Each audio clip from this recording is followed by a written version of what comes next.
Bienvenidos al episodio número 1 de la era de las distros. Durante casi 2 décadas, las distribuciones Linux fueron una pieza clave en la estrategia de digitalización de algunas comunidades autónomas en España. Fueron proyectos ambiciosos, a veces polémicos, pero que sin lugar a dudas marcaron una época. Este podcast es una mirada con perspectiva a todo lo que se hizo durante esos años, a la valentía de esos proyectos, a los errores, a los aciertos.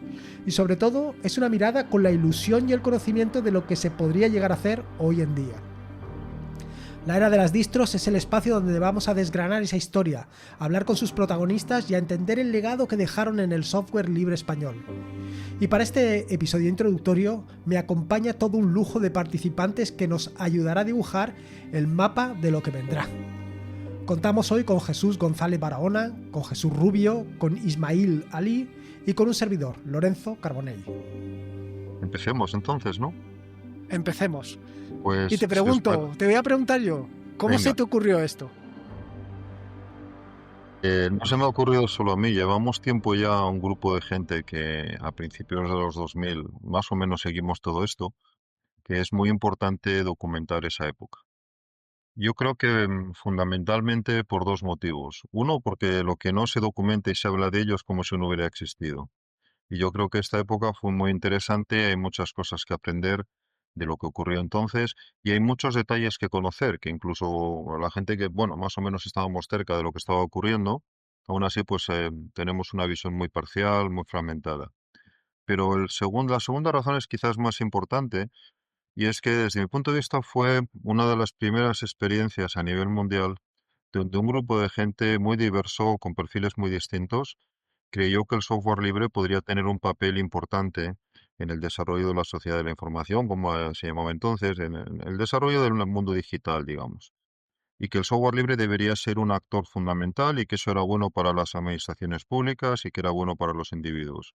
Y con esa idea en la cabeza, pues empezaron a hacer realidad unos proyectos que al principio parecían, yo diría que completamente imaginarios, donde pensaron, por ejemplo, que el software de las administraciones públicas, en educación o en sanidad, podría funcionar basado en software libre y que se podía montar toda una revolución digital, por decirlo de alguna manera, basada en software libre.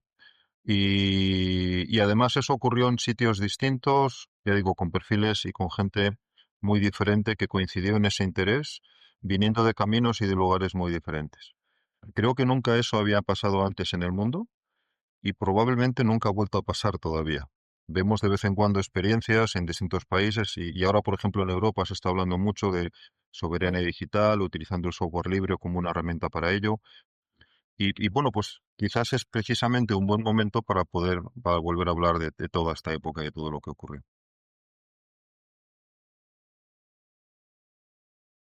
Qué tiempos, qué recuerdos.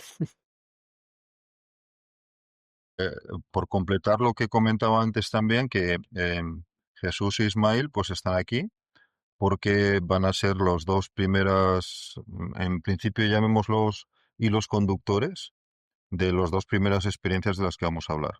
Jesús Rubio, que estuvo muy involucrado en Linux y la experiencia en Extremadura, e Ismail, que estuvo muy involucrado en Max y la experiencia en Madrid. También quiero decir que en realidad hemos ido buscando, bueno, Lorenzo, tú lo sabes, a gente que fue representativa de cada una de esas épocas y cada una de esas situaciones, no necesariamente a la gente ni que las dirigió ni que las originó, sino gente con la que teníamos, digamos, buen contacto, buen rollo, por decirlo de alguna manera, y que pensamos que nos puede ayudar y que además se han ofrecido muy gentilmente ayudarnos y que ahí tenemos más gente en el camino. O sea, habrá después más experiencias en otras comunidades autónomas, con otras distribuciones, que seguiremos un poco el mismo esquema que vamos a empezar con Max y con Linux. Y Jesús o Ismael, quizás os podéis presentar brevemente y por qué estáis aquí vosotros. Empieza tú, Jesús. Bueno, pues soy Jesús Rubio y entiendo que estoy aquí porque cuando se desarrolló todo esto me tocó estar en el sitio, bueno, indicado, aquí en Extremadura, que fue cuando, bueno, un momento en que se quería impulsar la sociedad de la información, efectivamente, como se llamaba antes, lo digital en un sentido amplio. Y bueno, lo empezó la Junta de Extremadura, y simplemente de arranque fue una cuestión económica, sin entrar más en detalle, era una apuesta por llevar la sociedad de la información a todos los extremeños, una comunidad autónoma con mucho ámbito rural, personas mayores y demás. Y bueno, con un software, con el modelo de software que había, digamos, mayoritariamente el más extendido, pues aquello era bastante inviable. Y bueno, me tocó estar en ese momento, la verdad es que sí, que yo estuve muy involucrado porque creí en todo el asunto, me lo creí, me lo sigo creyendo y, y empezamos a trabajar en ello. Entonces, bueno, pues lo cuento de primera mano. Muy bien, Jesús. Ismael, cuéntanos un poco Pues nada, yo de creo tu que en historia. eso, en algunas cosas coincidimos, bueno, coincido con Jesús. Yo estaba implicado vamos, en el mundo educativo, de hecho he sido profesor de enseñanza secundaria y también asociado a la universidad. Y entonces en los centros docentes se empezaban a utilizar las tecnologías de la información y la comunicación. Y a raíz de eso, pues bueno, yo tuve mis primeras experiencias con el software libre, también por razones económicas. En los centros docentes no teníamos dinero suficiente como para pagar las licencias de Windows, entonces empezábamos a ver otras cosas. Y en mi instituto donde yo estaba, pues digitalizamos todo el centro con recursos propios, con ayuda de familias, padres, alumnos que vinimos a cablear el centro. Y eso lo presenté en un congreso que organizó el Ministerio de Educación y allí estaba gente de la Comunidad de Madrid y me dijeron que si me quería ir a la Comunidad de Madrid lo que se llamaba el puesto de asesor técnico docente, pues para replicar un poco lo que había hecho lo que habíamos hecho un grupo en el instituto. Entonces llegué a la Consejería de Educación de la Comunidad de Madrid a finales del 2002, principios del 2003, y ya Lines había hecho sus pinitos. Entonces yo entré en un departamento donde también tenían la idea de introducir las tecnologías en todo el ámbito de enseñanza, eh, ámbito de enseñanza no universitaria. Había que digitalizar los centros, mandar ordenadores, ponerles los sistemas operativos correspondientes, las aplicaciones que se iban a utilizar, y eso también costaba dinero, y por ahí, viendo lo que había hecho Extremadura, pues dijimos que eso podía ser una buena opción. Y ahí es donde empiezan a hacer Max. Muy bien, y de Max hablaremos dentro de unos cuantos podcasts. Y como decía antes, también la idea que tenemos es de hablar de todas las experiencias en principio que podamos, con esa idea doble de aprender, pero también de documentar lo que ocurrió. Así que si tú que nos estás oyendo conoces alguna de estas experiencias y participaste en ellas, Lorenzo, ¿verdad? Que nos contacten también, porque porque tenemos mucho interés en conocer quizás incluso más de las que a priori conocemos. Conocemos bastante y también tengo que decir que hay algunos grupos de redes sociales donde hay gente que todavía mantiene viva la llama de esa época, por decirlo de alguna manera, y donde se ha recogido con mucho interés esta iniciativa. Entonces ya estamos hablando con gente de varias distribuciones, pero seguramente se nos escapa otra gente. Así que si no hemos hablado contigo y estás en una de estas experiencias o estuviste, coméntanoslo. Y no sé, si queréis introducimos ya, vamos ya a aparte de presentar el podcast, pues presentamos un poco de la cosa de la que vamos a hablar, si os parece. Vamos, vamos. Pues si Muy queréis bien. empiezo yo y luego Jesús, Ismael, os dejo más a vosotros, porque habíamos pensado en hablar primero un pelín de cómo surgió esto del software libre y cómo llegamos hasta la historia, digamos, a finales de los 90, que es donde empezáis a aparecer vosotros, ¿no? Entonces, el software libre, tal como lo conocemos hoy, solamente la definición académica, trabajo en la universidad y no puede uno evitar definir las cosas, ¿no? Pues es el software este que cuando lo recibes puedes utilizarlo como quieras, que también lo puedes redistribuir a otros y que si sabes o conoces a alguien que te ayude, lo puedes modificar o le puedes pedir a alguien que te lo modifique, que te lo mejore, que te lo adapte y luego puedes redistribuir esas modificaciones. Y eso es lo que define el software libre y eso es lo que en inglés se llama a veces free software, a veces se llama open source software, pero es básicamente la misma cosa. No vamos a entrar en detalles, pero las definiciones son básicamente las mismas. Aunque hay gente que prefiere unas palabras, prefiere hablar de software libre o free software en inglés, y otra gente que habla de open source o como ya decíamos, software de fuentes abiertas, que quizás recordéis, Jesús, Ismael, que fue un término que se usó mucho también en aquella época porque por motivos que luego podemos hablar, había gente que prefería no utilizar el término software libre tal cual. Y estos son ideas fundamentalmente de los años 80 Empezó Richard Stallman, empezó gente en el MIT alrededor de él e independientemente de él.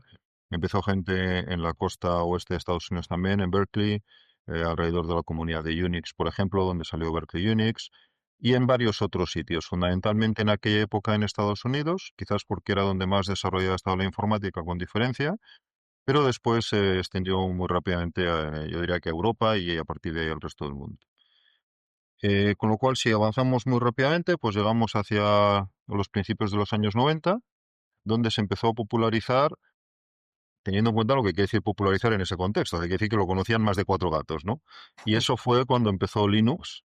Linux lo desarrolló a una persona que en aquella época era estudiante, estaba estudiando en Finlandia, como sabéis, Linus Torvalds, y lo que hizo fue terminar una de las últimas piezas que quedaba para tener un sistema operativo libre completo. La gente de Richard Stallman, alrededor del proyecto GNU, había estado trabajando en sus propias partes del sistema operativo y Linux supuso el tener un sistema operativo completo que tú podías instalar en tu ordenador y donde todo era libre. O sea, tenías el código fuente de todo, podías manejarlo como quisieras.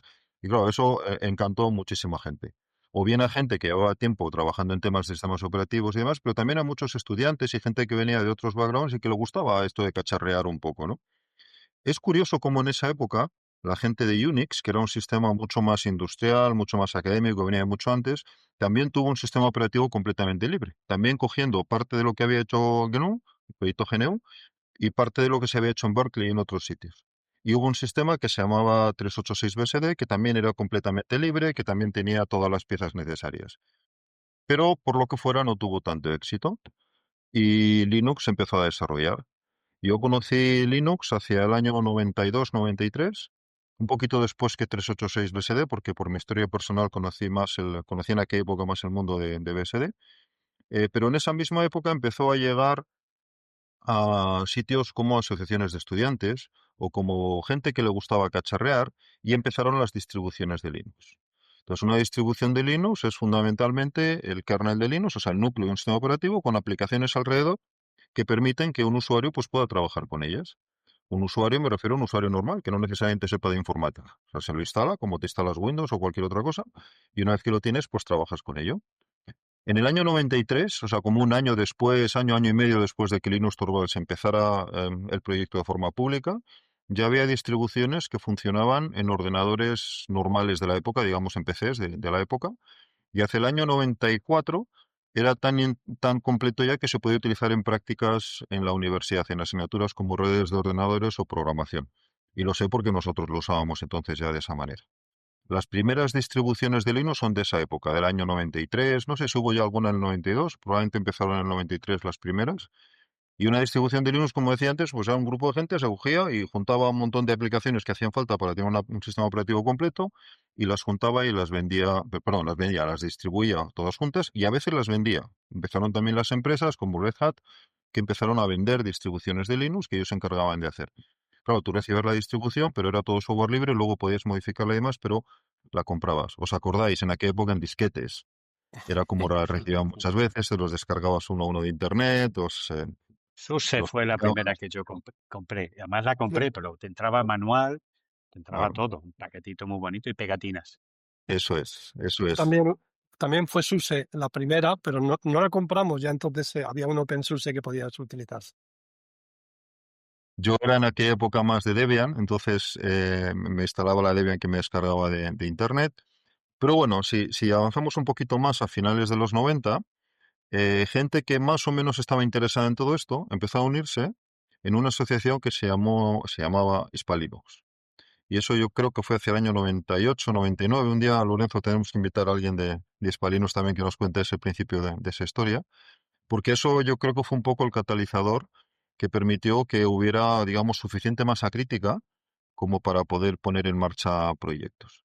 Era una época donde el software libre y Linux era una tecnología muy interesante que gustaba mucho a los estudiantes en las universidades, por ejemplo. Se organizaban charlas alrededor de Linux, alrededor del software libre.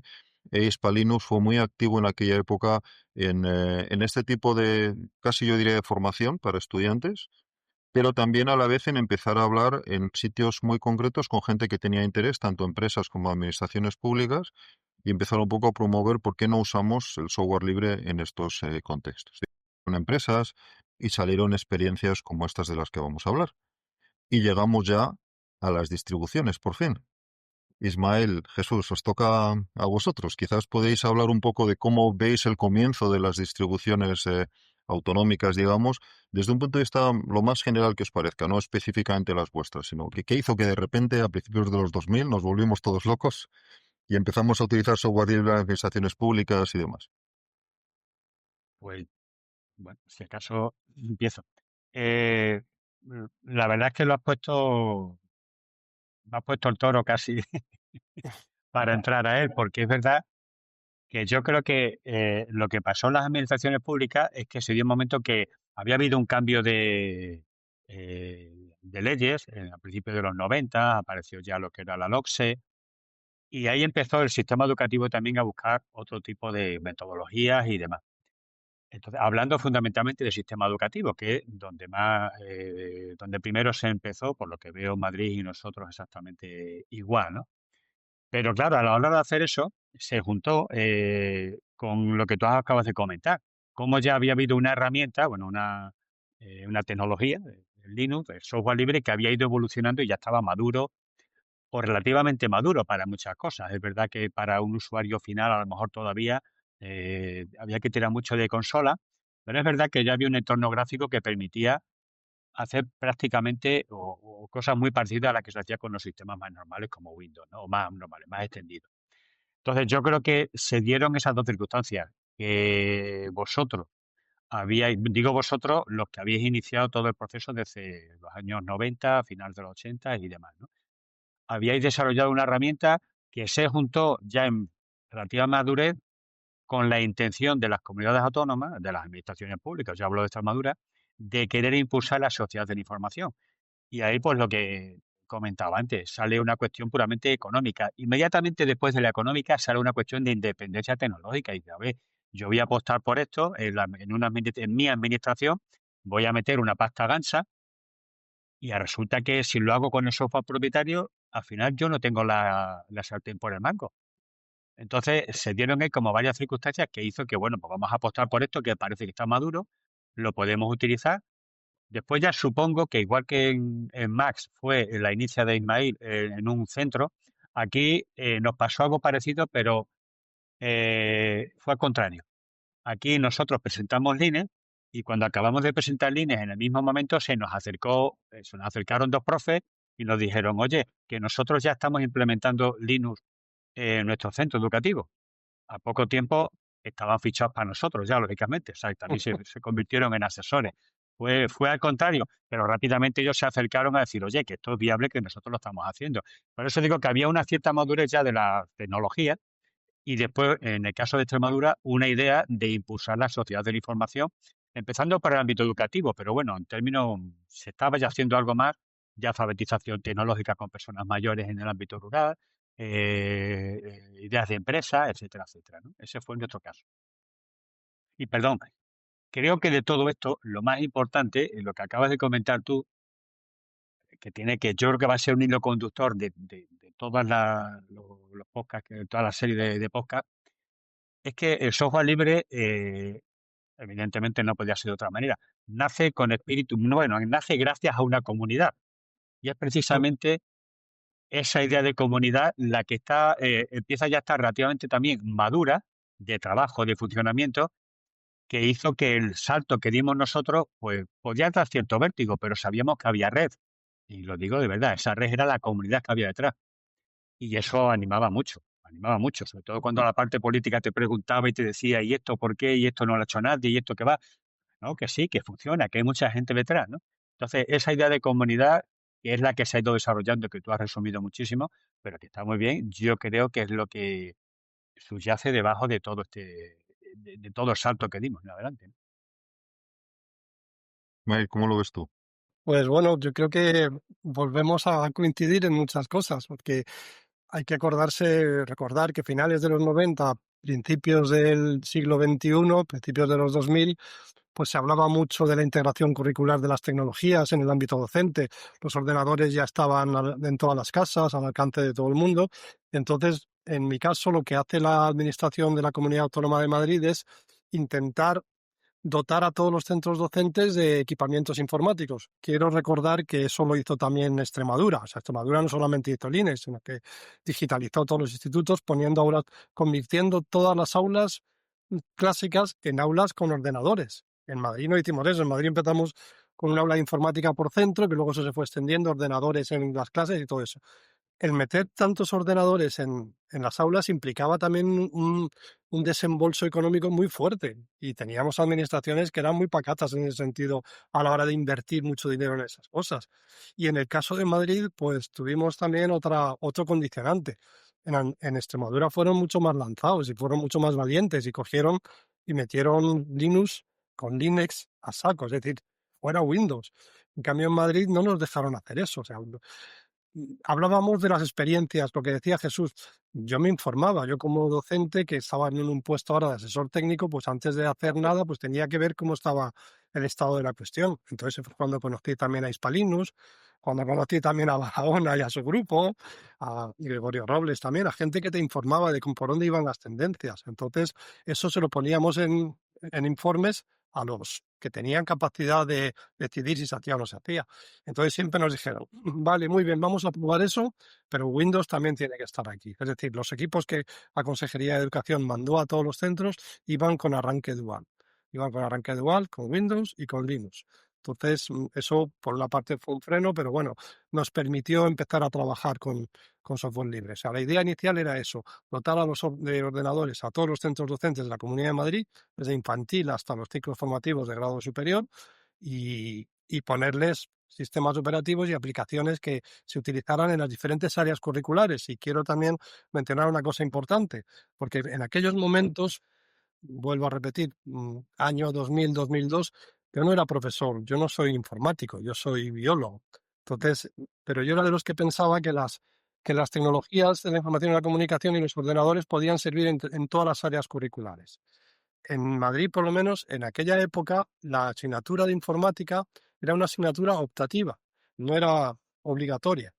Entonces, se daba la situación de que, curiosamente, los centros que ofrecían esa optativa de informática, que era lo que se llamaba entonces una EATP antes de la ley que tenemos ahora, los centros que ofrecían esa optativa captaban más alumnos que los centros que no la ofrecían. Por eso antes en mi instituto pues, digitalizamos el centro con ordenadores y ofrecimos la asignatura, porque también en esa zona, era una zona deprimida de un pueblo de la Comunidad de Madrid, pues nos estábamos quedando sin alumnos. Y curiosamente, el hecho de ofrecer la asignatura nos hizo atraer a alumnos, y entonces, bueno, como habíamos montado ordenadores, teníamos que meter sistemas operativos, pero no teníamos dinero para gastarnos en Windows, hablo de antes de ir a la Comunidad de Madrid, y por eso empezamos nuestras experiencias con Linux, que es lo que luego yo quise trasladar cuando me fui de asesor técnico docente de la Comunidad de Madrid.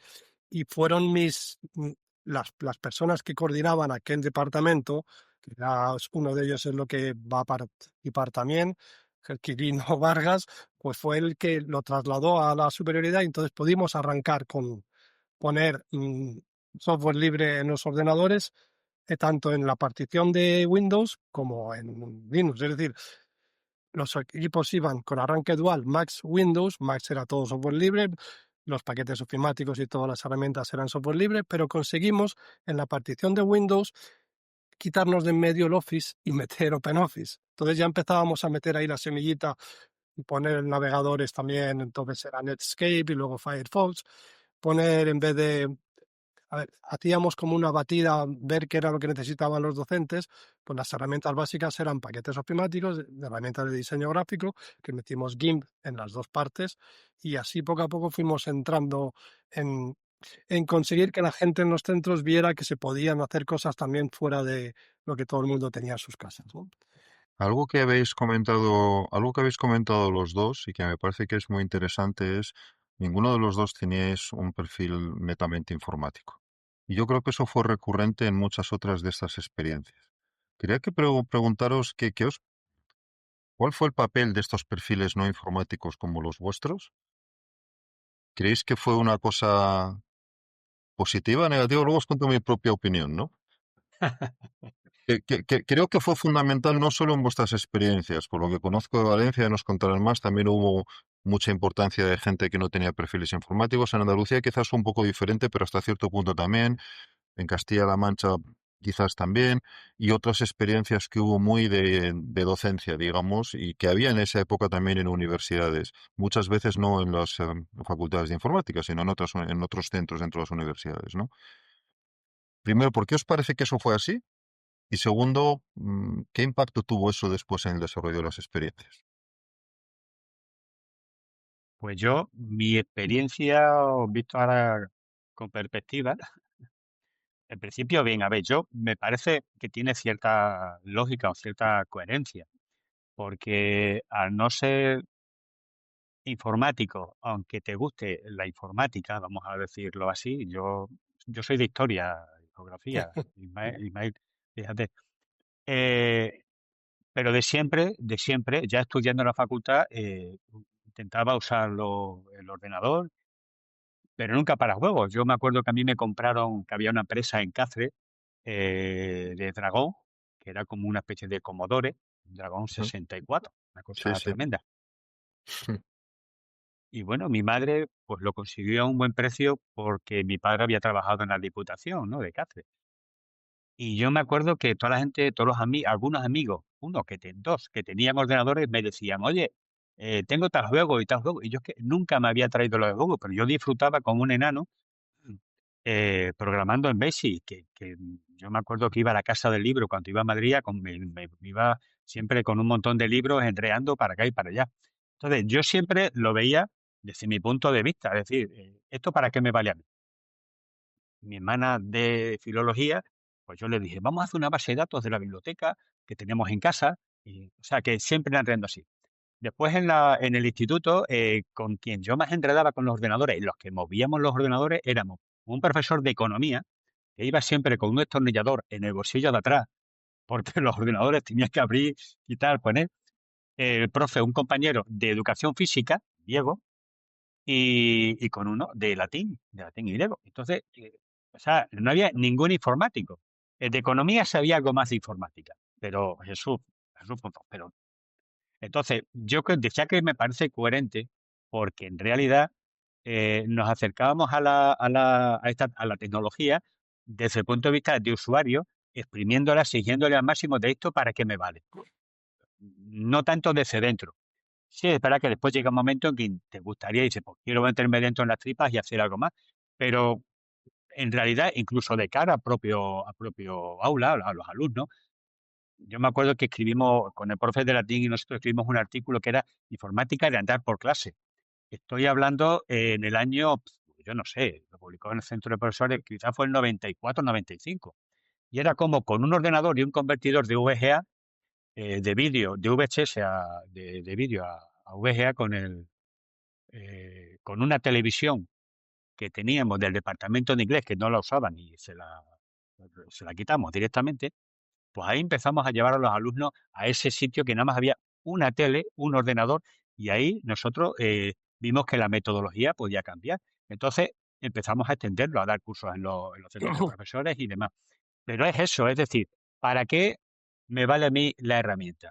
Yo creo que eso quizás sea más fácil, entiendo yo, más fácil verlo desde fuera, que desde dentro, que ves más o focalizas mucho o parte de la atención que tiene es en cómo desarrollo el software, cómo lo hago estable, etcétera, etcétera, ¿no? Y nosotros en Lotus, Podemos decir, Jesús, que el enfoque era más cómo puedo usar esto y para qué lo puedo usar que cómo está hecho, de alguna claro, manera, ¿no? y decía que por un lado bien, pero por otro lado, ahora con perspectiva me di cuenta que tuvo sus desventajas. Yo, por ejemplo, lo digo claramente, me gané, o tuve que escuchar muchos comentarios.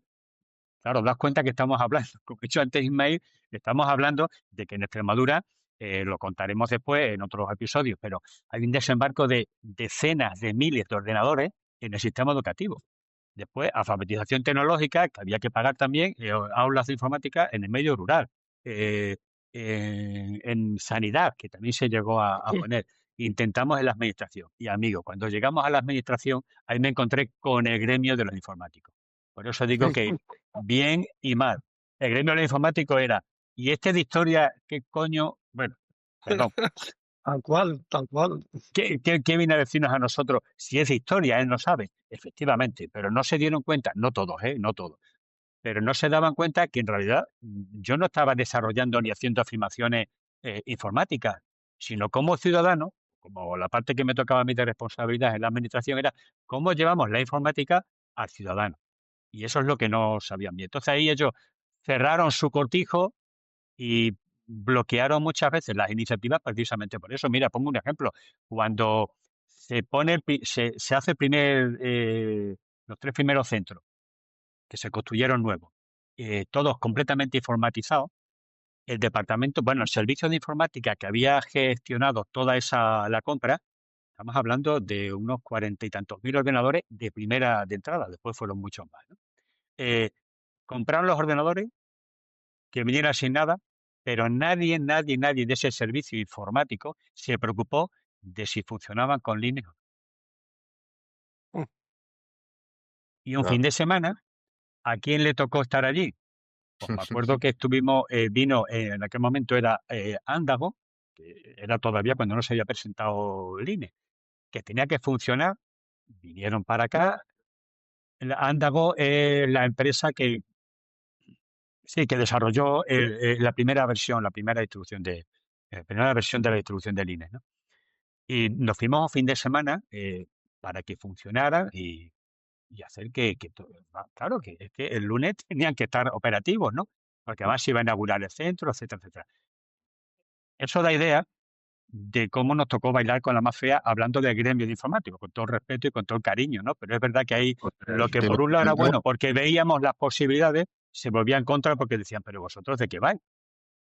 te lo comentaba en parte por eso y en parte por otros motivos, pero ese para mí es uno importante porque debió ser un choque cultural muy grande entre la gente que estabais montando estas experiencias, digamos, y la gente, llamémosla clásica de informática dentro de las administraciones públicas, que estaba haciendo las cosas, yo creo que en esa época en otro mundo completamente, no digo si mejor o peor, pero claramente diferente. Entonces, vosotros, por ejemplo, Jesús, estabais montando decenas de miles de ordenadores en una comunidad autónoma donde probablemente eso no se había hecho nunca antes.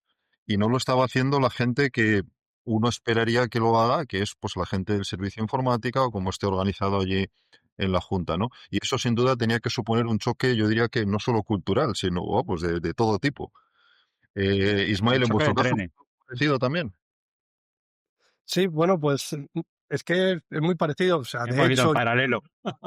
claro, no, bueno, de paralelo. Yo he ido detrás de vosotros, porque os seguía la pista. Eso era, de hecho, vamos, yo estuve al poco de entrar a la Consejería de Educación, cuando intentábamos convencer de que podíamos seguir la línea de Extremadura, yo fui con otro del departamento, fuimos a Extremadura a ver las primeras aulas que habían montado. Fuimos in situ, o sea, nos estábamos informando. Pero bueno, lo que preguntaba Jesús Barahona, es cierto, y empiezo por el final porque cuando se crea el grupo Max es completamente diverso. Hay profesores de infantil, de primaria, de secundaria, de biología, de historia, de informática, y luego están los desarrolladores.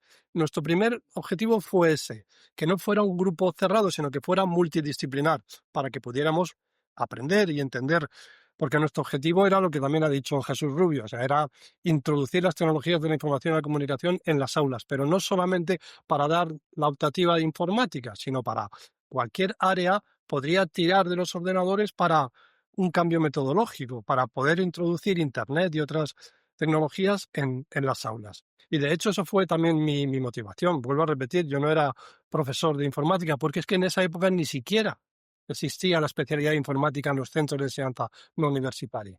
En secundaria no había informáticos. Entonces, ¿quién daba esa EATP de informática? Pues el que había hecho un cursito o el que decía que él sabía un poco o que tenía un ordenador. Hablo de finales de los 90, primeros de los 2000. Y entonces, en el caso, en mi instituto, cuando compramos los ordenadores, cableamos el centro y ponemos SUSE en los ordenadores, ahora, ¿quién la va a dar? Pues la dimos tres. Una profesora de física y química, un profesor de matemáticas y yo que era de biología. Nos repartíamos porque había mucha demanda. Entonces teníamos horas para completar nuestro horario y la dábamos entre todos. No fue hasta el año 2004 cuando se crea el área de tecnología en los institutos y entonces entran informáticos. hasta entonces quien estaba dando esas asignaturas pues eran de otras especialidades, el que quería meterse en ese marrón, porque al principio era un marrón meterse a dar esa asignatura con alumnos de entre 12 y 16 años que a lo mejor sabían más que tú, como ahora, que muchos pueden saber más que tú. Entonces, pues bueno, fue muy, para mí eso me sirvió mucho para cuando luego tuve la responsabilidad desde la administración, tener que poner eso. Entonces, nunca, vamos, siempre, perdón, siempre quisimos que el Grupo Más, hablo ahora, fuera multidisciplinar. De hecho, también estaba nuestra primera distribución, como ha dicho Jesús Rubio, también la hicimos con Andago. Entonces, los desarrolladores estaban en ese grupo. Siempre, a lo largo de estos 20 años que Max se lleva funcionando, siempre han estado los desarrolladores y lo que enriqueció la experiencia fue esa diversidad de perfiles que había y no todos eran, no, digamos que los no informáticos son mayoría en el grupo, pero gente que por otra parte, digamos que son tecnófilos, que les gusta la tecnología, que a lo mejor han hecho luego un máster, como yo he hecho un par de ellos, Sí. uno que no acabé con Jesús, por Mm, cierto, claro. o han estudiado o les ha interesado el tema, o han formado, porque ha habido mucha formación de profesorado dedicado a eso. Pero inicialmente, bueno, y hasta ahora sigue siendo un grupo variopinto y eso lo enriquece.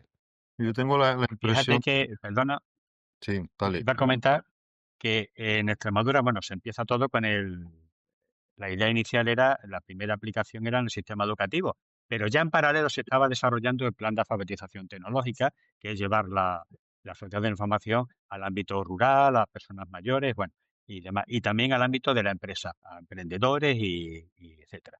Bueno, pues los coordinadores de esos proyectos, ninguno era de informática. Es que me acuerdo que Juan Salado, que era el que coordinaba el tema de alfabetización tecnológica, también era de historia.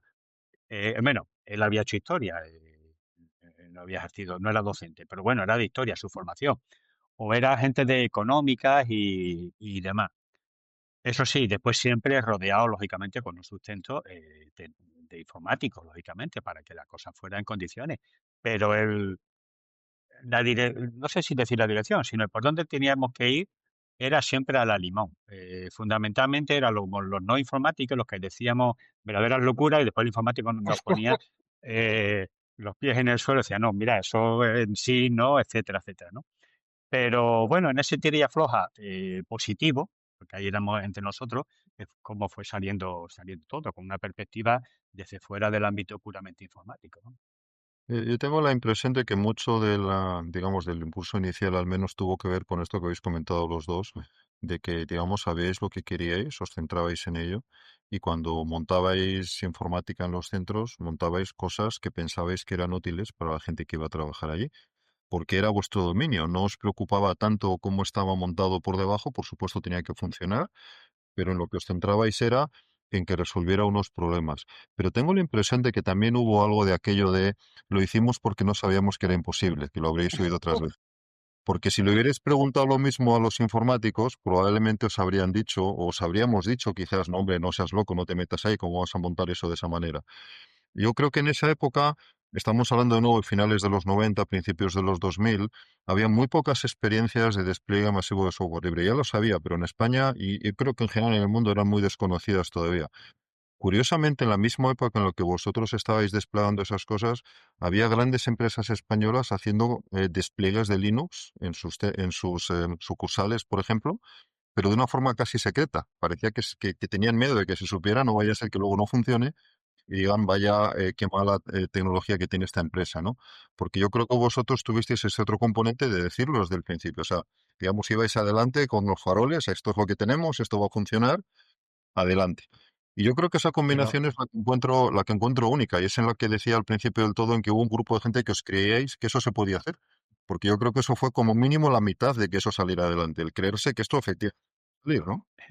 íbamos Ese buscando completamente. siempre la seguridad, precisamente por eso, porque cabía la posibilidad de que fuéramos, lo que estuviéramos haciendo fuera tralarada, ¿no? Entonces, es verdad que los informáticos que teníamos dentro del grupo eran gente que siempre intentaba dar digamos, pues venga, vamos a ver si se puede, vamos a ver si se puede y demás, ¿no? Pero nosotros nos buscábamos la vida por todos lados. Fíjate, yo creo que esto no lo había contado nunca porque se me había olvidado o lo tenía por ahí como, y me estoy acordando ahora.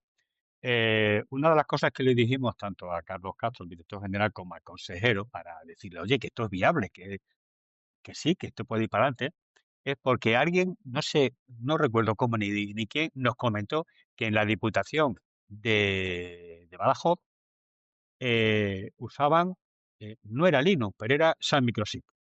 Ujú.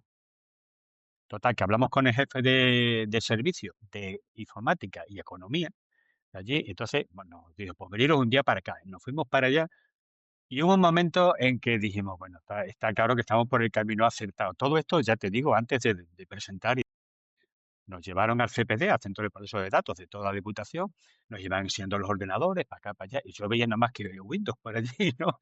Y de repente veo una lavadora, vamos, una lavadora, le faltaba el chisme este que daba vueltas, pero era un mueble que una lavadora y digo, ¿y esto? Dice, no, esta es la parte importante.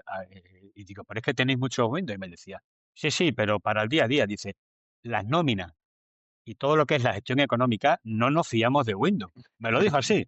Y dice, y lo tenemos en esta. Entonces dice, esta es Sun, no era un Linux, no era de todo, pero bueno, era algo. Dice, no, no, lo serio lo tenemos ahí, lo importante lo tenemos ahí. Bueno, Nos han está tenía claro en que aquí aquella estamos época ahora. Solaris, que era un derivado de Unix, pero que era muy parecido Solaris, funcionalmente a efectivamente. Linux. Y de hecho, Sun, sí, luego trabajamos. perdón, que he dicho Sun y es Solaris. Sun era la marca del hardware, digamos, la empresa, los Solaris era el sistema operativo, y muchos empezamos, antes de estar con Linux, yo trabajé con Solaris también y con Sun OS, que era la versión anterior, y es cierto que era muy parecido en cuanto a, digamos, funcionalidad, porque venía de la misma familia, venía de la familia de Unix, y de hecho había mucho Para mí lo que software. nos quedó claro es, no, no, en Windows no tenemos tema económico para nada, porque ahí no nos fiamos. Y digo, bueno, pues algo hay. Yo también, vamos, cuando lo que comentaba Jesús, y que si estábamos ahí, éramos muy lanzados, pues, por supuesto que éramos muy lanzados. También éramos bastante más jóvenes y bueno, teníamos respaldo. Yo era funcionario y a mí, como mucho, me iban a echar de la Consejería de Educación y volví a mi instituto, o sea que no iba a perder ningún trabajo. Pero es que si me decidí a irme de mi instituto a la Consejería de Educación es porque vi un ambiente. Si yo estaba medio para allá, pues nosotros igual. Porque es que no era solamente dotar de ordenadores a todos los centros, es que se montó la plataforma Educamadrid, que eso también fue una revolución. O sea, fue la gestión que se hacía. Bueno, había en la Comunidad de Madrid como dos ramas que llevaban temas informáticos. La gestión pura y dura, gestión administrativa de los centros, o luego estaba la parte más de integración curricular de la informática en los centros docentes, que eso era lo que llevó el grupo este, el departamento donde yo estaba, el área de tecnologías de la información y la comunicación. Toda la parte de gestión administrativa lo llevaba otra empresa, una empresa privada de gestión con dinero público, que se llamaba ICM, ahora es Madrid Digital. Pero la parte educativa, y si ponemos ordenadores a los centros, les tendremos también que dar contenidos educativos. ¿Y cómo se los damos? Pues a través de plataformas. Pues montamos una plataforma que se llama Educamadrid y eso necesita una base de datos. Y eso fue un puntazo que yo me quedé alucinado. Se utilizaba Oracle y se dejó de utilizar Oracle y se pasó a MySQL. Y lo que se pagaba de licencias a Oracle se dedicó a contratar a una persona que era Juan Leiva, que era informático, que fue el que levantó junto con los pastores Educamadrid. Y Educamadrid sigue funcionando y Educamadrid es 100% software libre. Todo es software libre. Entonces yo dije, Juan, y eso, que estaba en el mismo plan, digo, pues, oye, yo me quiero meter en este grupo de locos como yo, y allí tiramos para adelante, ¿no? O sea, que fue hasta divertido, o sea, meterse en esos lados. Ahora que comentabas también eso de contratamos a no sé quién y tal, tengo la impresión de que en esa época también la gente, bueno, vosotros y todos los demás que estáis haciendo distribuciones, os beneficiasteis de que ya empezaba a salir de las universidades la primera ola, digamos, de gente que tenía conocimientos de Linux o que al menos lo había visto, no necesariamente en clase, algunos en clase, otros en asociaciones o en charlas o en lo que fuera, o de cacharrear, pero que ya podíais contratar a gente o había empresas que podían contratar a gente que sabía de estas cosas. Quizás eso mismo que hicisteis a primeros de los 2000, 2 o 3 años antes, no se podría haber hecho porque no había gente que lo hubiera podido hacer. ¿Qué os parece? ¿Os parece correcto eso? Luego Eh, nosotros sí teníamos a gente muy joven, y que había mirado Linux en la facultad. No lo habían desarrollado mucho, pero lo conocían y bueno, no les costó nada ponerse a trabajar con ellos, a probarlo. Y ya he dicho que esa parte del grupo, esa parte informática, repito que eran jovencísimos, pues fue lo que nos dio bastante calma y tranquilidad, aparte de la comunidad en sí, ¿no? Pero tener cerca gente que tú planteabas cualquier problema como usuario y ellos te decían, no, mira esto, y montaban un ordenador con un servidor y entonces nos vino muy bien. Yo tuve un informático que fue el que me acercó la revista primera de Linux, que ese después pidió traslado porque no vivía aquí en Mérida, vivía en Cáceres, y pidió traslado, bueno, se fue a Cáceres, y vino una chica que acababa de aprobar la oposición, una analista informática, y esa había aprobado la oposición en la Junta de Extremadura y estaba todo montado con Windows fundamentalmente, pero yo le dije, mira, vienes aquí, esto es así, así, asado. Y ha sido uno de los puntales, Carmen Fernández, vamos, de que todo fuera para adelante.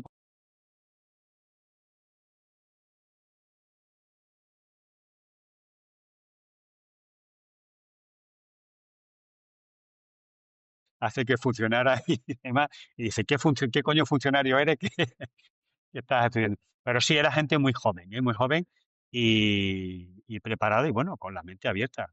Entonces, bien. Que Y quizás fue acuérdate, desde mi punto de vista, perdona, no, no, Ismael, solo en esa línea, lo que decía, los de Ándago con los que yo trabajaba y tú también, Carlos Lozano y Carlos Salamanca eran joventísimos, o sea, eran también, habían terminado hacía poco tiempo. tengo la impresión de que tuvieron la oportunidad también, y fue un grupo relativamente grande de gente, de participar en desarrollos informáticos como se había hecho poco hasta ese momento. Quiero decir, a gente recién salida de la facultad o de la escuela que iba a trabajar con vosotros y trabajaba en tripas del sistema operativo, por ejemplo, que hasta no hace muy poco era prácticamente imposible trabajar, o montando despliegues pues como los que teníais de decenas de miles de máquinas, etcétera, que hasta ese momento no había tanta gente que lo hubiera podido hacer.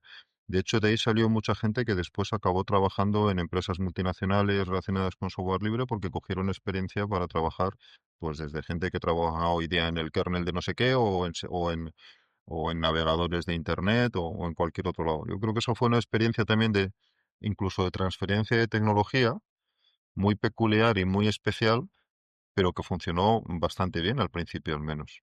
Nosotros tuvimos dos casos que lo comentábamos mucho y nos reíamos porque de repente Extremadura, una tierra de migrantes, empezamos a recibir propuestas de gente, de informáticos, ahí sí eran informáticos, de otras partes de España, de Uruguay y de Argentina para venir a Extremadura a trabajar. De hecho, nosotros contratamos a dos personas que desarrollaban estupendamente, vamos, Darío Repisardi y Diego Gómez, los dos argentinos. Uno estaba en Argentina y se vino desde Buenos Aires para acá, y otro trabajaba como informático en Suiza en un banco, que él decía, y te cobro una pasta gansa, pero aquello es aburridísimo, no me gusta nada lo que hago. Entonces, y, y bueno, era gente de fuera que quería venir a trabajar, a colaborar con Extremadura. ¿Cuándo lo habíamos visto nosotros eso aquí, no? Al contrario. O sea que, sí, sí. Oye, y otra cosa a la que estábamos hablando también de esto de los contactos con gente de todo el mundo y de la comunidad, como habéis mencionado varias veces, yo tengo también la impresión de que el hecho de que Internet en esa época fuera ya algo, digamos, razonablemente establecido, tuvo también un papel. De nuevo, probablemente habría sido muy difícil hacerlo 3 o 4 años antes, porque todavía en Internet no estaba igual de extendido, era muy difícil o mucho más difícil acceder a conocimiento de fuera o incluso que la información, digamos, fluyera y sobre todo ponerte en contacto con gente que supiera de los problemas que tenías. Pero en esa época, corregidme también, pero yo creo que Internet ya estaba razonablemente extendido, tenía todo el mundo acceso ya, todo el mundo que trabajaba en estas cosas, acceso a correo electrónico, tenías acceso a información, podías descargarte cosas de Internet con relativa facilidad, lo estabais montando ya en los centros también para que los centros tuvieran acceso. ¿Qué papel creéis que tuvo eso en todo esto que has comentado de la comunidad, de que la experiencia fuera conocida fuera, de que vosotros tuvierais acceso a conocimiento de otros sitios? Fundamental o imprescindible. Sin eso no hubiera salido.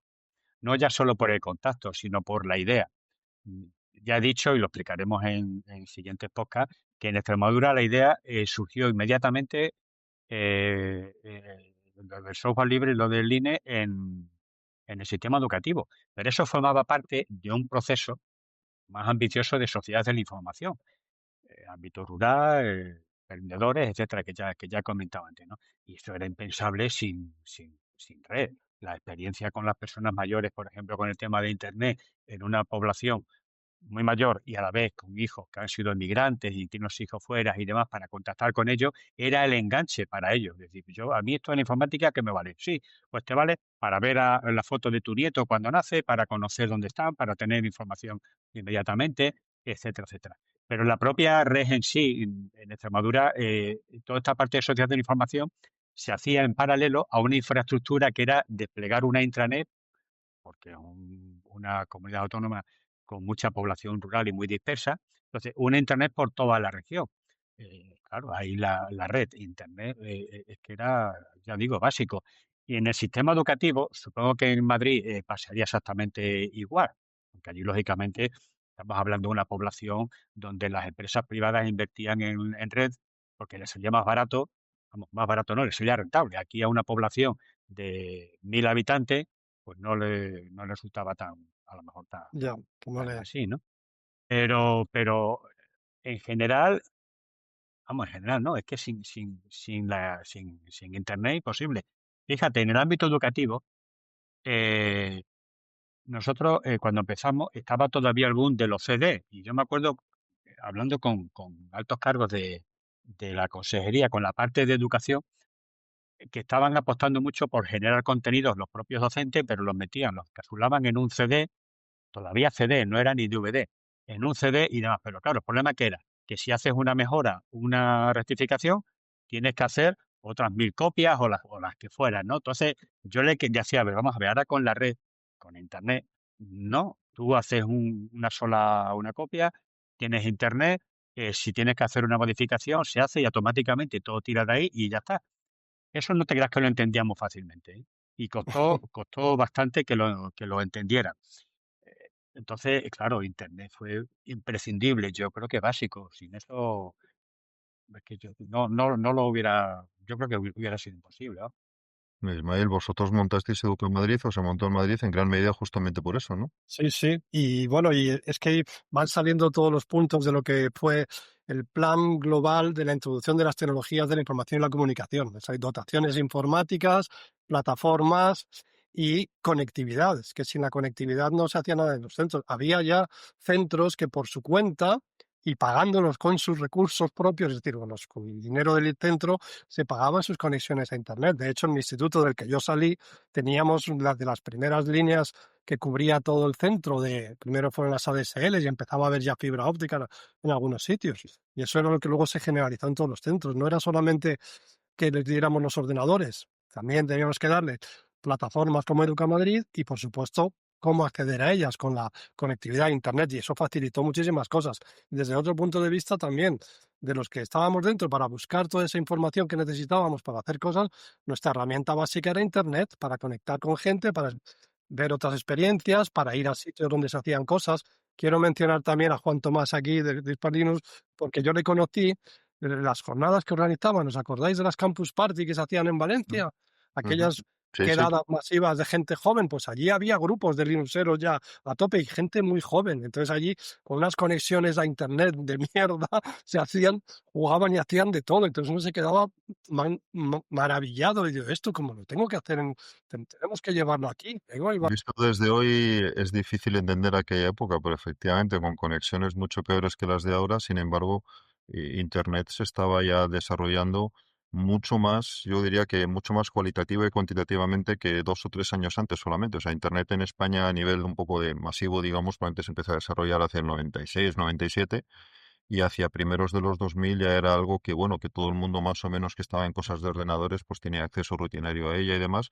Y para mí fue un posibilitador de experiencias como las vuestras y sobre todo de que se conocieran también fuera y que vosotros tuviera acceso a tecnología que si lo miras desde un cierto punto de vista, yo creo que vuestras iniciativas funcionaron porque teníais acceso a lo último que había en tecnología Linux, que en aquella época era de lo último que había en ciertos tipos de tecnología. Por ejemplo, en redes de ordenadores, probablemente lo mejor que había en esa época estaba desplegado sobre Linux y vosotros lo estabais pudiendo utilizar. Estabais pudiendo utilizar no solamente los equipos del lado del cliente, sino, por ejemplo, cuando desplegabais decenas o de miles de ordenadores, estabais pudiendo utilizar los sistemas que se habían desarrollado para poder hacer ese tipo de cosas y poder coordinarlos y poder hacer cosas como sincronizarlos en línea, etcétera, que se estaban desarrollando o bien para Unix antes o bien para Linux. Entonces yo creo que todo eso, desde el punto de vista tecnológico, fue algo fundamental para que vuestras experiencias salieran adelante. No quizás lo más importante, pero Ahí, mira, eso no habría sido un posible, detallino muy, digamos. Mm. perdón, acaba. No, no, no, Un nada. un detallino muy tonto al hilo de lo que has dicho de cuando se hace el despliegue de 45.000 o 50, no me acuerdo los primeros que fueron.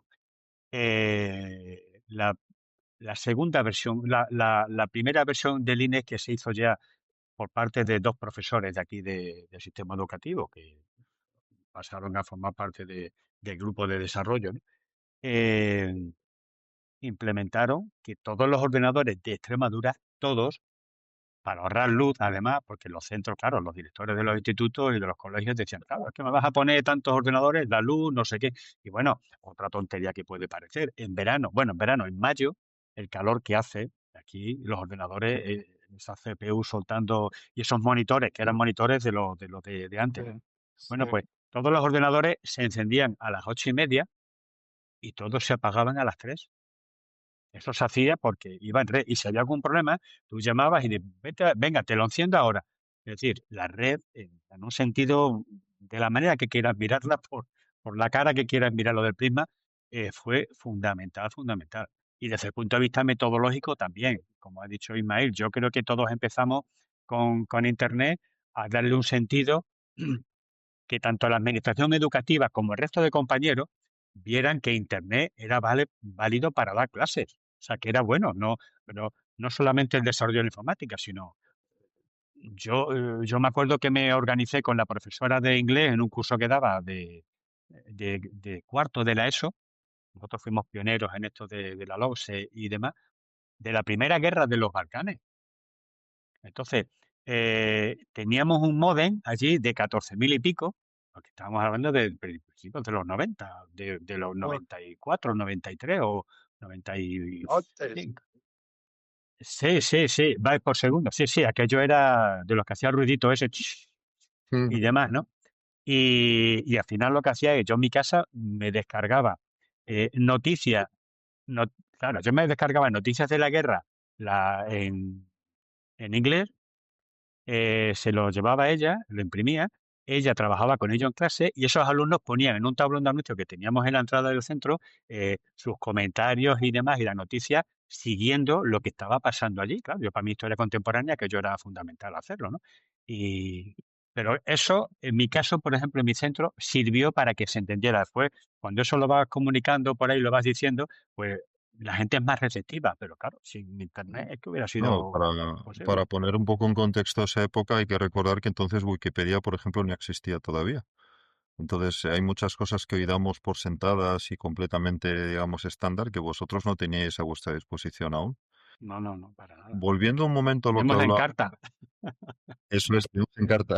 Y Micronet después, la primera que se dieron en España. Con ese, sí. Volviendo un poco a lo que comentábamos antes de que la gente que estabais promoviendo esto, mayoritariamente, yo creo, en casi todas partes no erais informáticos.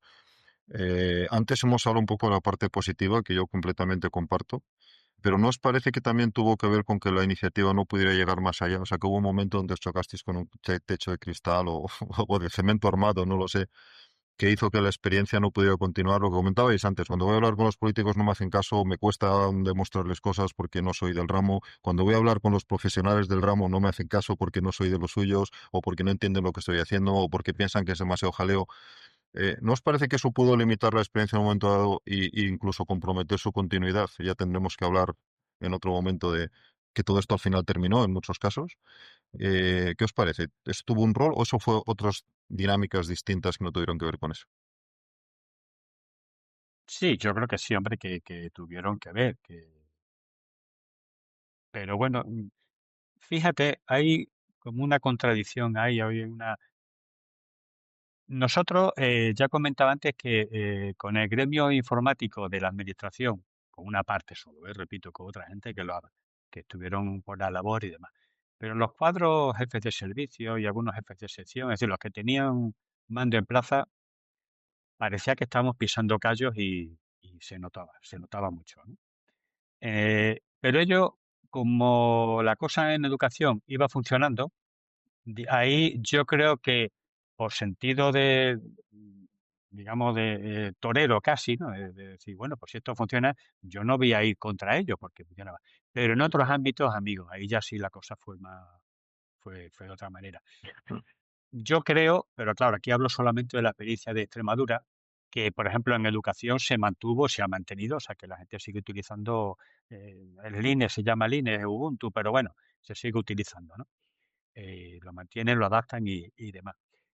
O el resto de aplicación que se había querido hacer de software libre y de Linux en particular a otros ámbitos, administración, sanidad, etc., yo creo que lo hemos hablado de nosotros algunas veces y creo que fue el que eso se paró, se diluyó, porque no conseguimos, y eso parte de la culpa sí estuvo, de la responsabilidad estuvo en la propia administración, en la parte, digamos, rica de la administración, la que tenía dinero, la que daba grandes ayudas para modernizar las empresas y demás, ¿no? Ahí no conseguimos, ni al sector privado, integrarlo en el proyecto. O sea, si hubiera habido mm, un negocio o le hubieran sacado una parte de software libre, un negocio, claro, muchas empresas lo veían, ¿eh? Y lo tenían muy claro, pero no se acabó extendiendo. Y entonces yo creo que ahí en el ámbito comercial, mercantil, industrial, el pez grande se comió al chico. Entonces no conseguimos que eso se desarrollara. Yo estoy seguro que si se hubiera desarrollado más en el ámbito privado, hubiera sido mucho más, se hubiera mantenido más, hubiera estado compitiendo a la misma altura que cualquier otro sistema operativo, el software libre o con el privativo. Pero ahí no. Sin embargo, la parte de educación nos dijeron, bueno, como que va, que funcione, como si fuera una especie de gueto, ¿no? Bueno, pues ahí funciona, pues que se mantenga. Ahí no pusieron pega, por eso decía que era un poco contradictorio. Y yo tengo la impresión también de que quizás esta es una de las críticas que más he oído, de que porque una alternativa diferente o una opción diferente habría sido tratar de difundir software libre en el sector privado, como dices, tanto para ciudadanos individualmente como para empresas, y luego, pues casi por su propio peso, la administración pública habría caído igual en ello, ¿no? Y habría sido una estrategia bastante distinta. Que probablemente nunca fue posible, por lo que habéis comentado antes, porque vosotros veníais de donde veníais, vuestro ámbito era fundamentalmente el educativo, y es ahí donde teníais la experiencia para poder hacer las cosas, ¿no? Pero quizás habría sido otro mundo posible, no sé, que a lo mejor habría funcionado las cosas de otra manera. Ismael, ¿cómo lo ves tú? Bueno, la verdad es que, bueno, fuera de lo que era el ámbito en el que yo trabajaba, es decir, en educación, en docencia, pues no sé cómo hubieran ido las cosas, pero sí que tengo la experiencia clarísima de la división que había en Madrid entre informática de gestión, empresa ICM que lo llevaba todo, y ahí no nos metíamos para nada, o informática como herramienta educativa, que éramos Educamadrid y el Plan Global de las Tecnologías. Entonces, nunca pudimos convencer a ICM en ese momento, que era la empresa que llevaba esto y que lo sigue llevando, ahora se llama Madrid Digital.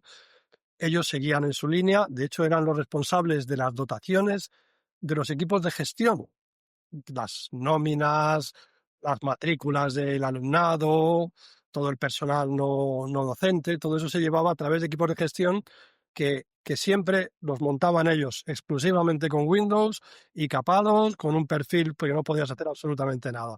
Y fíjate que tuvimos reuniones con ellos, intentar, oye, ¿por qué? La experiencia además y todo, software libre, ¿por qué no? Jamás. Hasta el punto, si os fijáis ahora, sigue ocurriendo lo mismo. Y de hecho, hay una cosa curiosa que probablemente lo desarrolléis más en el podcast cuando hables con los responsables, con Quirino o con el coordinador actual. Ahora mismo, tanto Educamadrid como Max ya no están en la Consejería de Educación. Se han trasvasado a otra consejería de nueva creación que lleva 2 años funcionando, que se llama la Consejería de Digitalización.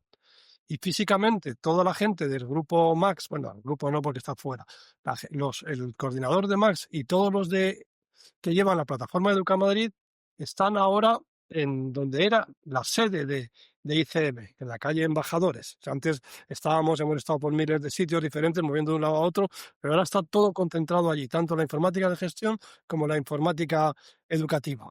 ¿Por qué ha salido de educación? Se me escapa, pero es una buena pregunta a lo mejor para cuando hables con los responsables más. Y lo que habéis dicho por ahí, la capa media, perdona, eh, jefes de servicio, jefes de área y luego ya subdirectores y tal, ¿no? En mi caso tuvimos la suerte que todos esos eran el jefe de servicio, el jefe de área, eran también docentes, no eran técnicos de la administración, con lo cual entendían perfectamente lo que se estaba haciendo. Claro, no podíamos extender esta balsa de aceite a otros sectores como la sanidad o como, no sé, o cualquier otra cosa que de la administración pública que utilice la informática para la gestión. Y ahí nos hemos quedado, ¿no? Pero sigue funcionando en educación. Sí, yo tengo la impresión de que esto fue posible concretamente en educación porque era un sector que hasta en ese momento no tenía prácticamente informática, que de repente en un espacio de tiempo relativamente corto se vio que había que meter allí mucha informática, que no había nadie que lo hiciera, entonces se montaron equipos nuevos con la suerte, o no sé si la desgracia, de que erais vosotros. Y entonces esos equipos nuevos tomasteis vuestras propias decisiones y montasteis lo que había que montar. Pero la experiencia no salió de allí, o le costó mucho salir de allí, porque el resto de la administración pública, como habéis dicho los dos de una manera o de otra, iba por otros lados. Tenían ya sus propias soluciones, sus propios equipos establecidos y no tenían esa necesidad de repente inventarse prácticamente desde cero, como os pasó un poco a vosotros. Sí, déjame que te cuente otro pequeño chascarrillo, si no importa, porque eso mismo que estás contando me pasó a mí, pero ya fuera. Yo, aparte de estar en la Consejería de Educación, a partir del año 2004 estuve también de profesor asociado en la Facultad de Formación de Profesorado de la Universidad Autónoma de Madrid. Y allí empezábamos también a trabajar con aulas virtuales. De hecho, yo llevé conmigo la experiencia de las aulas virtuales de la Comunidad de Madrid, Moodle. Entonces, mi jefe de departamento de la universidad me dijo, pues eso está muy bien, vamos a llevarlo al vicerrectorado, al vicerrector de tecnologías. Entonces hubo una reunión, me llevaron a mí allí, me pusieron a la pez allí delante de los caballos y allí estaba el vicerrector de tecnologías y estaba todo el grupo de informáticos de la Universidad Autónoma de Madrid, que por supuesto eran de Microsoft y de otras cosas, ¿no? Y cuando yo empecé a hablar de aulas virtuales y de Moodle de software libre, me cortaron a los 10 segundos. Dije, bueno, esto no tiene interés. Ala.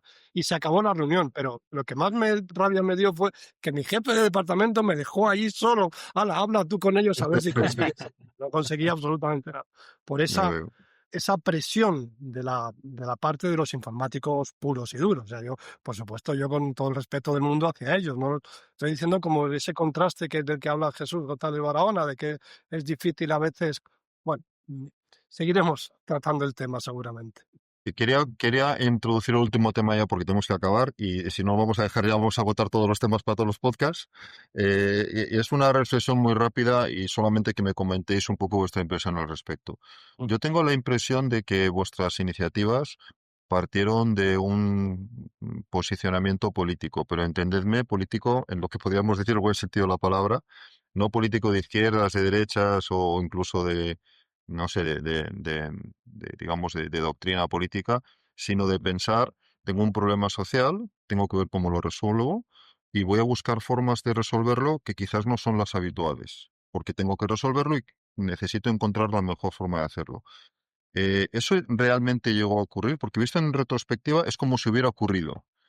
Pero luego no estoy seguro de si simplemente lo que pasó es, pues, eché por un camino porque era el único que conocía que podía llevarme a donde yo no tenía que llegar, ¿no? Y me llevó y ya está. O sea, en Ah, otras sí, sí, sí. palabras, no solo en vuestros casos concretos, porque sé que luego habéis hablado también con otra gente, ¿queréis que esto fue un fruto de un poco de una reflexión de, pues debemos tener lo que habéis comentado, de independencia de proveedores, debemos darle al ciudadano lo mejor con la cantidad de dinero que tenemos, debemos ser capaces de encontrar soluciones imaginativas, etcétera? ¿O simplemente fue una cuestión muy práctica de, mira, tengo que hacer esto, tengo estas cosas por resolverlo, funcionan, tiro para adelante? ¿Qué os parecen? Yo en el caso de Extremadura, desde luego que hubo un arranque político, una apuesta clara política, política en el sentido así general, como tú comentas. Hubo una apuesta porque Extremadura, que no había estado nunca en ninguna revolución, estaba emergiendo todo lo digital y la Junta de Extremadura dijo, pues en esta sí podemos estar, porque esto depende de las personas, de la materia gris de cada persona, y en Extremadura la tenemos igual que en cualquier otro sitio. Entonces, ahí se desarrolló ese plan de llevar la sociedad de la información en términos muy generales a la población. En ese momento, y eso ya si participan parte política que estuvieron en el momento lo dirán, pero en ese momento no había clara una apuesta por el software libre porque no se conocía, eso ya surgió por la necesidad, pero la necesidad estaba creada precisamente por esa apuesta política, es decir, esto tiene que ser así. Es decir, tenemos que ir a llevar a Extremadura, ponerla para que esté, bueno, pues en la vanguardia como puede estar, porque depende de las personas. En la revolución industrial no pudimos estar, en la revolución de agrícola tampoco, porque los señoritos y demás.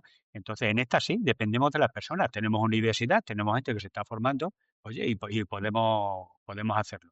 Entonces, sí hubo una clara apuesta política, que eso permitió que cuando la necesidad nos llevó por el tema del software libre, eso fue un poquito de sombrilla que nos pusieron, y había una apuesta política por encima de nosotros. Otra cosa después el desarrollo, que hay ya en los cuadros intermedios, como ha comentado Ismail, es donde tuvimos que bregar, en algunos casos fuera de lo que era el ámbito puramente educativo, ¿no? Pero sí, yo en el caso de Extremadura fue claramente una apuesta primero política, no por el software libre, pero sí por la sociedad de la información. Y de ahí vino después lo otro. Bueno, en nuestro caso, yo solamente quiero que recordéis el color político de la administración de la Comunidad de Madrid, que no ha cambiado durante los últimos 20 años que llevamos trabajando en Lo esto. preguntaba, perdona Ismael que te interrumpa, pero lo preguntaba en gran medida por eso, porque las decisiones que se tomaron en sitios como Andalucía o Extremadura o Castilla-La Mancha, que en aquella época gobernaba el Partido Socialista, o Valencia o Madrid, que en aquella época gobernaba el Partido Popular, fueron muy similares en muchos aspectos, por supuesto con muchos matices, ¿no? Pero desde ciertos puntos de vista muy similares. Por eso decía lo del razonamiento político, no en el sentido de izquierdas, derechas o digamos de teoría política tradicional, sino razonamiento sobre tecnología, pero desde un punto de vista de quiero algo más que simplemente tecnología porque sí, ¿no? Pero perdona Ismael porque te he cortado, pero No, continúa. no, quiero, simplemente era eso, puntualizar ese caso que no lo puedo juntar ni a una ideología política ni a otra, porque el tiempo que yo estaba ahí y lo que sigue, desde que Max sigue funcionando, siempre ha habido el mismo partido político en el gobierno de la Comunidad de Madrid. Con lo cual yo tengo que achacarlo más a la cabezonería de los que hemos estado en esto para poner eso en marcha. Y en el caso de Madrid yo creo que también fue porque, bueno, mira, vamos a dejarles hacer a ver si eso sirve para algo. Porque quiero recordar lo que dije al principio. A nosotros, en el caso de las dotaciones, no pudimos hacer lo que hicieron en Extremadura, que solamente ponían líneas en los ordenadores. Nosotros llevamos arranque dual, con lo cual no molestábamos a nadie. Y de hecho, presiones por parte de empresas interesadas y sectores que no querían que quitáramos Windows de los ordenadores, a verlas, húbolas y muchas. Pero como poníamos arranque dual y seguíamos comprando licencias, pues nos dejaron hacer. De hecho, no se ha hablado de eso, pero todas las líneas de trabajo de este plan global de introducción de las tecnologías eran los contenidos y la formación del profesorado. De eso hablaremos en de los diferentes capítulos. Pero ahí es donde también hubo más, podría haber más con discrepancias acerca de por qué camino seguir desde un punto de vista de las ideas de cada uno, ¿no? En mi caso personal, yo también reconozco, aparte de haber sido cabezota, que tenía también unas cosas claras. Yo veía que esto era más sostenible y más adecuado al mundo en el que empezábamos a vivir, que el cooperar y compartir, pues era la filosofía tanto de Linux y era mi filosofía como docente. Entonces, pues bueno, tuvimos la suerte de que nos juntamos muchas personas que pensábamos lo mismo y como no molestamos a la clase política, por lo menos en mi caso, en el caso de Madrid, pues la cosa sigue funcionando, porque sigue funcionando. Quiero que quede Sí, sí, claro, no, ¿no? en el caso, formatizar también lo que decía, no me refería tanto a si hubo apoyo o no de, digamos, la parte política de las comunidades autónomas, sino si los grupos que promovieron esto habían hecho un razonamiento sobre tecnología desde el punto de vista, no sé si llamarlo político, porque a lo mejor ni siquiera es político, sino desde el punto de vista de tengo un problema Bien, que resolver, la estoy en una sociedad filosofía. completa, en un entorno completo, ¿cómo lo puedo resolver? En lugar de decir, pues voy a coger lo que esté de moda o lo que más fácilmente sea o lo que pueda salir a la calle a comprar, que es lo que se hace muchas veces. Ese tipo de razonamiento, más allá de voy a comprar la tecnología y me pongan por delante, por decirlo de alguna manera, es el que a mí me resulta muy interesante de esa época. Y no, ya digo, no lo digo desde el punto de vista de que hubiera o no hubiera lo que llamamos normalmente apoyo político y tal, que también es muy interesante, iremos discutiendo en cada uno de los casos, porque creo que ahí la experiencia fue muy diferente, ¿no? Sino desde el punto de vista de los grupos que estabais, por decirlo de alguna manera, en las trincheras, que estabais interesados en algo más que voy a montar lo que me vendan, sino voy a pensar qué es lo que realmente me interesa y luego voy a buscar dónde me lo vendan, porque en muchos casos lo comprasteis también, hubo empresas que desarrollaron y demás, pero lo hicieron, digamos, de acuerdo a lo que a vosotros os parecía razonable hacer. No al revés, que es, sabéis que en la administración pública creo que desgraciadamente es muy habitual, vas un poco detrás de lo que me ofrecen y compro lo que me venden, ¿no? Vosotros hasta cierto punto, durante un tiempo al menos, casi erais los que estabais marcando cómo tenía que ser el mercado. Si me quieres vender a mí, tienes que hacer cosas de estas maneras. Y no era una cuestión de lo hago así porque me daba gana, porque me levanté por la mañana y se me ha ocurrido que tiene que ser así, sino porque habéis tenido un cierto, no sé, un discurso, razonamiento, llamarlo como queráis, en el que decíais, por lo que habéis dicho, es más sostenible, me da una cierta independencia, una cierta soberanía que debo tener porque la sociedad la debe tener, es mejor para el gasto de dinero que voy a hacer. O sea, este tipo de reflexión que honestamente he hecho muchas de veces de menos en el discurso político normal cuando estamos hablando de tecnología, ¿no? Mm. Sí, sí que había una filosofía detrás, por lo menos en el grupo Maxi yo creo que la sigue habiendo, ¿no? Que queríamos pues solucionar, entrar en la sociedad de la información, pero también no queríamos depender de marcas, modelos o imposiciones. Entonces, por eso también pretendíamos introducir otra forma de hacer las cosas y hacer ver que se podía hacer y de hecho se puede hacer. No lo hemos conseguido al 100%, pero sí que se puede hacer. Y bueno, también había las discusiones dentro del grupo y con la gente. Y una cosa que has dicho, o sea, conseguir que las empresas a veces pudieran seguir un poco la línea que se estaba marcando. Yo quiero recordar que en el caso, por ejemplo, de Madrid, y creo que en las demás comunidades también era así, esto se hacía mediante concursos públicos. O sea, se redactaba una serie de cuestiones técnicas que tenían que cumplir el equipamiento que se quería adquirir. Y yo recuerdo que eso era una frase que aparecía en todos los concursos públicos, era que todo el hardware deberá ser compatible con la distribución GNU Linux de la Comunidad de Madrid. Y si eso no lo cumplía, esa empresa no ganaba eso. Y eso también yo lo vi en la evolución de los 8 o 10 años que estuve allí, como yo se lo decía luego a amigos, tú cuando a finales de los 90 tú te ibas al Corte Inglés o a cualquier empresa, compraba un ordenador y todas las cajas que veías ponía compatible con Windows y tal. 10 años después, 15 años después, tú te vas a la misma tienda, al Corte Inglés, y ves la caja de una impresora y pone compatible con Windows, con Linux y con Mac. O sea, el hecho de que ese desarrollo, cuando en los concursos públicos nosotros pretendíamos que las cosas funcionaran con una distribución Linux, fuera Linux, Guadalinux o Max, eso hizo que los fabricantes desarrollaran también los drivers para que esas cosas funcionaran. Eso se trasladó luego al gran público, se trasladó a la venta general de los equipos. Bueno, no me enrollo más, que Jesús, seguro que tú también tuviste algo de eso. Al hilo de eso, sí quería solamente apuntar que no solamente para no sé si me oye bien, que tengo que cambiar de auriculares, se oye bien, ¿no? Sí, Sí, sí, sí.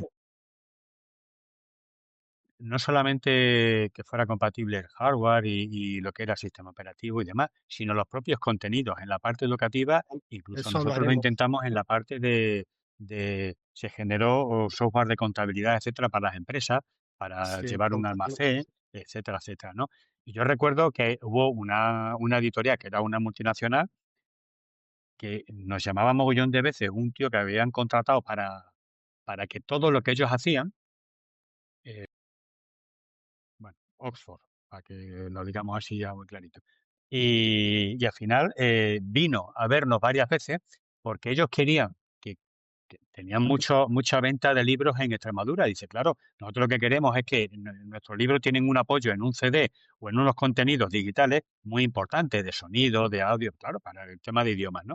Y queremos que funcione. Claro, como teníamos la red, la intranet, yo ahí me di cuenta claramente que nosotros como ha hecho Ismael, poníamos las normas. Es decir, tú quieres que un departamento en un centro educativo ponga tu libro de texto, pues ya sabes que tiene la parte digital del libro, que en aquella época se lanzaron todas las editoriales, tiene que ser compatible con y tiene que funcionar. Y esta empresa mandó a una persona que nos daba una vara tremenda, en plan bien, pero era pesadísimo, diciendo, estamos haciendo, cada cosa que iban haciendo lo iba probando, mandarme el último que tengáis de línea para... O sea, estaba preocupado porque decía, claro, es que si no, no podemos vender. Entonces, digamos que la administración ahí va dirigiendo un poquito por dónde va la parte de creación, pero ya no solamente de hardware, etcétera, sino que va ordenando el mercado también en contenidos, ¿no? Y eso que yo tuve, me acuerdo que estuve en una reunión y ya cortó, ¿eh? Tengo el síndrome de abuelito cebolleta. Ya somos dos. Una reunión con el secretario general de Educación, con una empresa que venían a presentar también algo de contenidos y demás, ¿no? Y yo me quedé helado cuando él se presenta, me presenta a mí, tal, empieza la reunión y dice, bueno, explicarnos y demás, dice, pero que sepáis, y lo dijo así, dice, que nosotros tenemos un problema, es que usamos Linux. Claro, yo me quedé a cuadro, digo, ¿cómo que tenemos un problema? Claro, para él decía, a lo mejor lo que tenéis no funciona y demás. Entonces, claro, tuve que ir poco a poco, estaba por encima de mí y demás, pero bueno, toreando un poquito para decir, no, si vosotros queréis que aquí entre lo que tenéis, tiene que ser compatible con Linux. Linux no es un problema.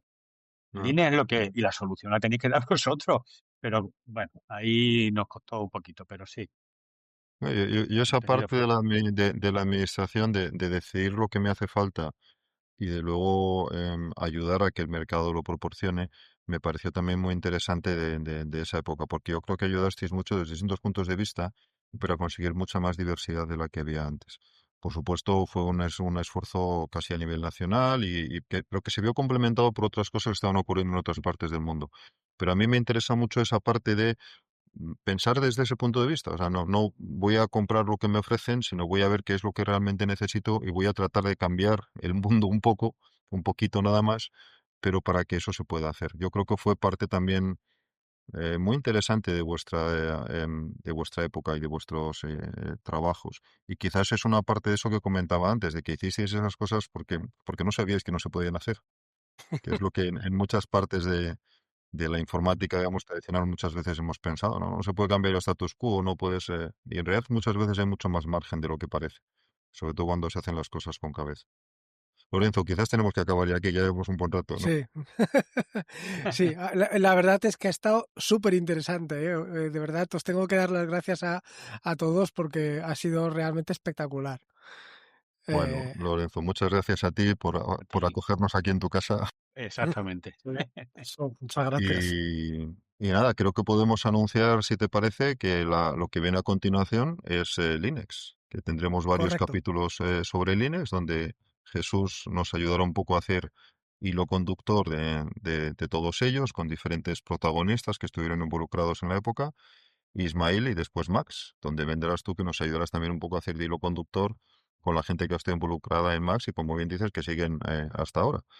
Y después continuaremos con otras distribuciones. Y lo dicho, si tú que nos estás oyendo estuviste involucrado en alguna de ellas y ves que no hablamos de ti, coméntanoslo. Estamos muy interesados en tu libro. Manifiéstate. Eso es. Muy bien. Pues, Perfecto. Pues nos vemos entonces, nos oímos En el más ¿alguna próximo, cosa más, adelante. Lorenzo? Estamos todos. en principio, nada más. Perfecto Muy todo. bien. Pues Venga, venga, hasta la próxima. Muchas venga, hasta la gracias. próxima. Hasta pronto. Hasta luego. Un abrazo.